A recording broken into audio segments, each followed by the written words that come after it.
to be on Salt TV. And I want to say from onset that the crisis, as indicated by the media, is something that I would like to respond with two hearts. One, as a member of the Central Executive Committee, which is the National Resistance Movement, and it's the ruling party. Secondly, also as an entrepreneur, a businessman who is in the oil sector. One, the fuel crisis, as it were, resulted from the imposition of a directive by the Minister of Health to the truck drivers from Kenya to see that they have a mandatory test conducted at all entry points, which included Malaba, Busia, airports, and so on and so forth. There was a charge which was imposed. The drivers protested this and went into a strike. The strike therefore halted the movement of the flow of fuel into the country. And the trucks rolled for approximately 75 kilometers into the Kenya side. Uganda, at the normal pace, 85 trucks of fuel replenish or supply the Uganda fuel chain supply. So meaning that this imposition saw for 14 days vehicles which accumulated to over 1,000 trucks, averagely heading towards 2,000. I want to say from onset, first of all, as a member of the National Resistance Movement, the ruling party, we apologize to the country, and it's regrettable. This will not happen again, because by the year 2007 and 2008, when Kenya went into a frenzy, when there was political turmoil, the riots, and obviously the uncertainty which befell Kenya, that time after there was a problem in the elections and the results. I want to say from onset now that government of Uganda has now been able to resolve this matter by putting into place a new directive issued by the Minister of Health, allowing the truck drivers to flow into the country and move into the country. And as I talk, over 1,000 trucks have already moved and been cleared from Kenya and Uganda, and now heading to replenish our supply lines with the OMCs, or the oil marketing companies. I want to also to say that Uganda should have had, or does have, the strategic fuel tanks in Jinja, which were built during Idi Amin's time. These strategic fuel tanks can hold up to 30 million liters of fuel, of diesel and petrol. But because of the factors of demand and supply, and speculators who took advantage of the gap in the supply chain, fuel prices suddenly went up in some areas up to about 10,000 per liter, 8,000 per liter, and so on and so forth. In some of the pump areas, it has gone up to about slightly over 5,000 per liter. But again, it's important for you to understand that the prices at the global level have gone up, in that the OPEC, Organization of Petroleum Exporting Countries, which is really a cartel, has been able to see that the global prices per barrel have gone up. The last time I checked was about $87 per barrel. This has impacted on countries like Britain, even United States. United States had to release what you call its fuel reserves by President Biden in order to replenish and reduce or lower the prices in the United States. And you know that is a global power. I want therefore to say that lessons have been learned. This is a learning curve. But on the private sector, I want to say very clearly that we complement government and work as the private sector, since the economy is private sector led. Mahadi Infra, where I'm the board chairman and a shareholder, has built fuel tanks which can hold up to 70 million liters, double what government has. And I want also to say that these fuel tanks get replenishment along the way, all the way from Kisumu, from the pipeline, using the Kenya pipeline. And it takes about 3 hours to load this barge or the ship. And this ship can hold up to 4.5 million liters. It means that we are able to double the number of trucks per day, which are 85. Our ship can hold up to an average of about 150 trucks, which is quite huge. And Uganda consumes an average of 6 million liters of fuel, different products, per day. It means, therefore, that one ship can supply averagely what Uganda consumes. With the stocks that we have, we can be able to hold and supply the country uninterrupted without a shift in the price for an average of 16 days. And if we maintain the supply chain, it means that the country will not have a shortfall in the supply chain. So along that line, I also want to say that government of Uganda, working with UNOC, which is the authority, is developing a capacity to have a refinery in the Albertine region in Bunyoro and build a pipeline all the way to Mpigi Global Axis. They have bought enough land which has been gazetted for these tanks, and they will be able to hold up to 240 million liters of fuel in those strategic fuel tanks and be able to supply the country and the entire region. I want therefore to say that in the short term, we'll be able to work with government in that direction using Mahadi Infra and the UNOC infrastructure, which is in Jinja and One Petroleum.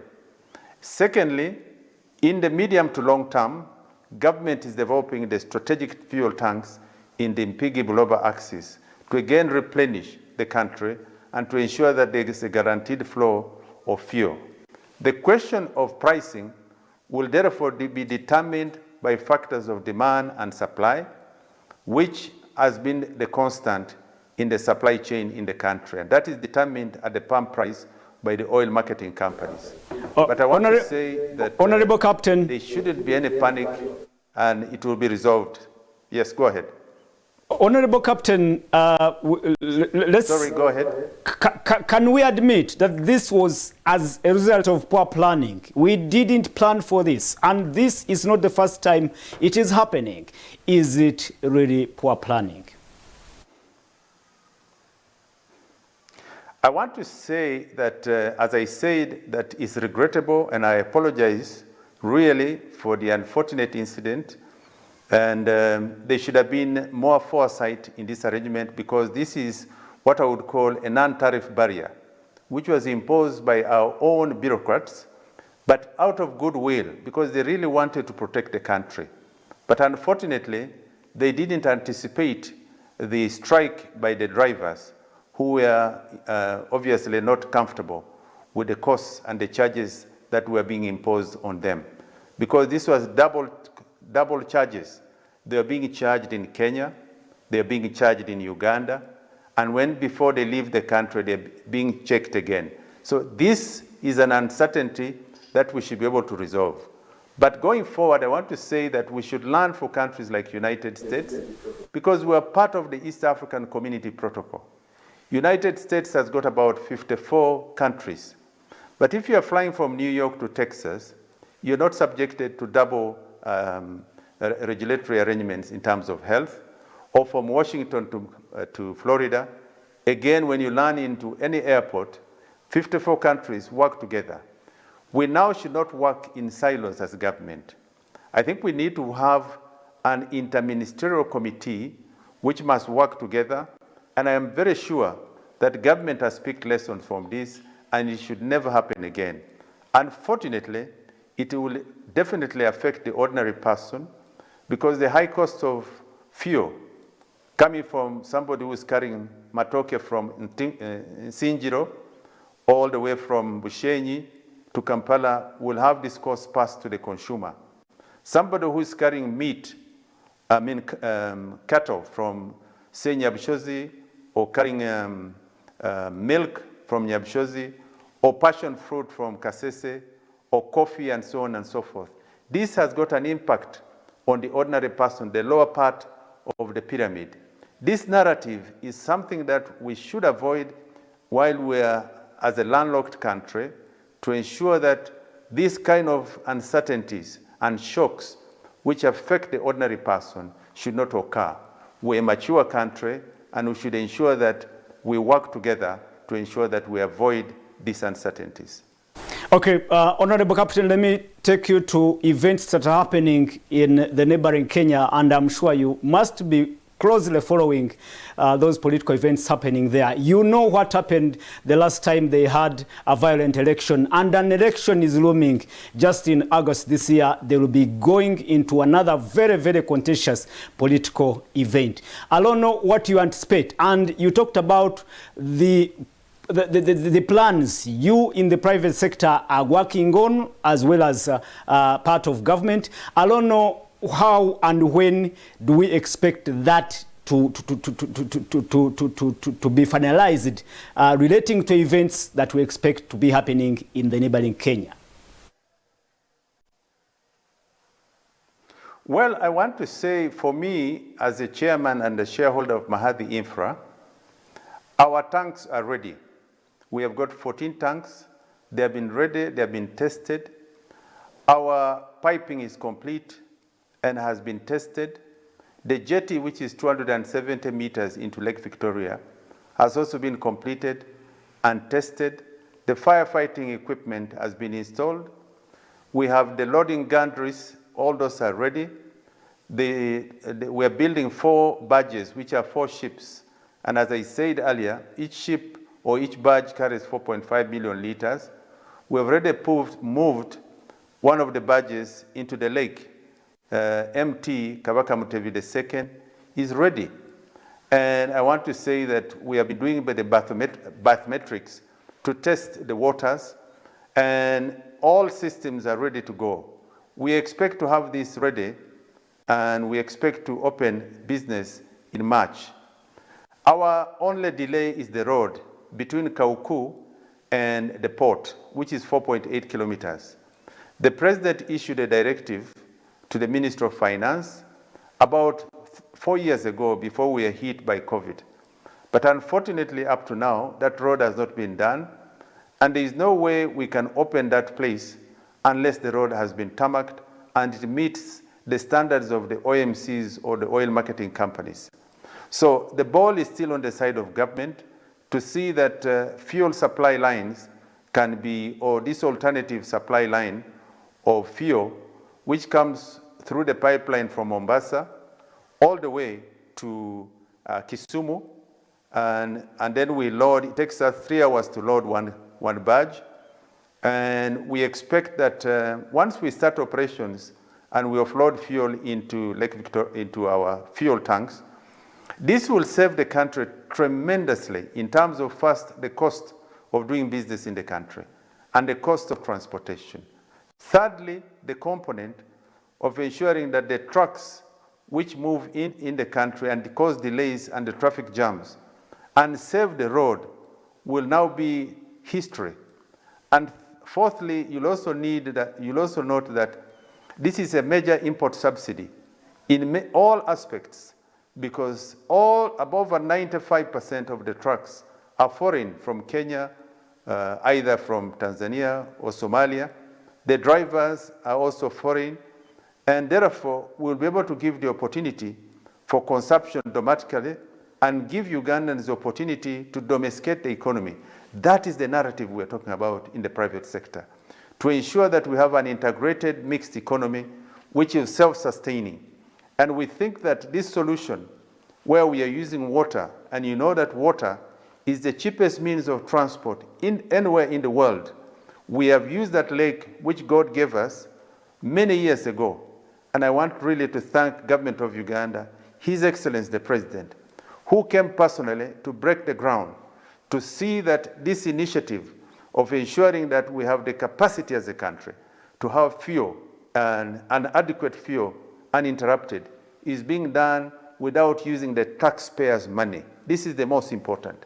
Secondly, once the process has been completed, in that we have a refinery in Masindi, our drive would be to have that pipeline, which will now be offloading in the strategic tanks in Impigi Buloba axis. We will build a pipeline from the Impigi Buloba axis to our tanks. Then we can reverse pump this fuel back into the market and supply Kenya, Tanzania, and other parts of East Africa, and then ensuring that Uganda can now be able to benefit from this investment that we've been able to put in. This investment is not small. We have so far spent $140 million. But the total cost, with the support of Equity Bank PLC in Kenya and Uganda, we will now be able to put close to $270 million. This is over 1 trillion shillings Uganda. This is one of the largest private sector investments, and this is in the core area of energy. There are 5 key areas that a country must always look at and have reserves. That is fuel, number 1, foreign reserves, number 2. You must also have water reserves, you must have food reserves, and finally, you must also have military reserves. Therefore, I want to say that we're playing our part as patriots and as Pan-Africanists to see that we have an integrated self-sustaining economy. We are committed to this, and we'll ensure that these kind of interruptions will never occur again. Honorable, you did not address my question of what you envisage may happen in the elections with our neighbors. I don't know what you envisage. Will we really not experience these particular problems, challenges we have today? And again, I want you to talk about the prices. Do your initiative really have an effect on the fuel prices in this country? Would we really see the fuel prices go down, considering that cheapest means of transport that you are now working on? Two questions you put. Number 1 is that what do we expect from the Kenya elections? It's difficult for me to determine what we expect from Kenya elections. It is going to be a 2-horse race. It is between the Vice President Ruto and Right Honorable Prime Minister Raila Amolo Odinga. Now, the determinant of the elections will be in August the 8th, and I am not God, who is omnipotent, omniscient, omnipresent. I cannot foresee or foretell what will happen in Kenya. I think that will be a matter which will be determined by the people of Kenya. But in terms of the supply chain, what happened in 2007, 2008, I do not expect that to happen again, because the pipeline to Uganda, which has been built recently by Kenya Pipeline, and the jetty in Kisumu is ready. I want therefore to say that we are providing an alternative from the road transport and railway transport. The cheapest means of transport, always, anywhere in the world, is by water. Second one is pipeline. Third one is railway. Fourth is by road. So therefore, this alternative is much more ideal, and I think that it will guarantee the fuel supply chain to the country, Uganda. And then, in terms of the question you raised, in terms of prices, again, the OPEC, Organization of Petroleum Exporting Countries, determines the fuel, which is a commodity, which is a global, is tradable globally. This OPEC, which is really a cartel, determines the price. And it is also driven by a function of supply, the demand and supply, but also the large producing countries like Saudi Arabia, Iran, Iraq, Russia, and so on and so forth, Nigeria, Angola, United States, Canada, and so on and so forth, determine these prices. So what I want to say is that for us in Uganda, Uganda only imposes a small tariff, which is we picked from Kenya Pipeline, because all fuel that we buy, transported by the pipeline, has got a small charge that Kenya Pipeline imposes. Secondly, government of Uganda has a policy which emanates from indirect taxes. Uganda taxes, for example, an average for fuel 435 or thereabout shillings, which is 1 year, goes round the year, and it's passed by Parliament as an indirect tax, both for fuel, all diesel, petrol, and kerosene. Jet Air 1, which is aviation, which is the one used by aircrafts at Entebbe Airport, is zero rated. So therefore, to answer your question, the price is ambivalent. It is one that is a moving target. It is determined as a global commodity by the global prices, but a constant for Uganda to ensure that Uganda imposes certain elements or certain amounts of charges per liter is something that is a government policy which is passed by Parliament, which is the one that allocates and determines the expenditure for government of Uganda, which is for recurrent development budgets of Uganda. So I want to say in conclusion that I think all said and done, we should be able to have stability, and once we have our own fuel, there is also a possibility that some of the costs of fuel in the country will come down. So I am very optimistic and very clear that God has given us the opportunity to be able to discover fuel in Uganda, and that fuel, which will be real originating from Uganda, with a refinery in the country, will lower the pump prices in time to come. Thank you so much, Honorable Captain Mike Mukula, and it is a privilege to have you on the program this evening. Very resourceful, very elegant, and well, we look forward to that time when we will have an alternative supply line of fuel in this country, and probably that's when we will be well positioned and not and safe from such a crisis. Thank you so much for your time, and wish you well in your endeavors. That is Honorable Captain Mike Mukula, a politician and an entrepreneur in the oil sector, and we've been talking business around fuel. The fuel and the fuel crisis that has been happening in Uganda for some time, and we hope that will be sorted soon. My name is Simapolo. Let's meet again next Friday. Limelight will be coming again next Friday. I now say good evening and a splendid weekend.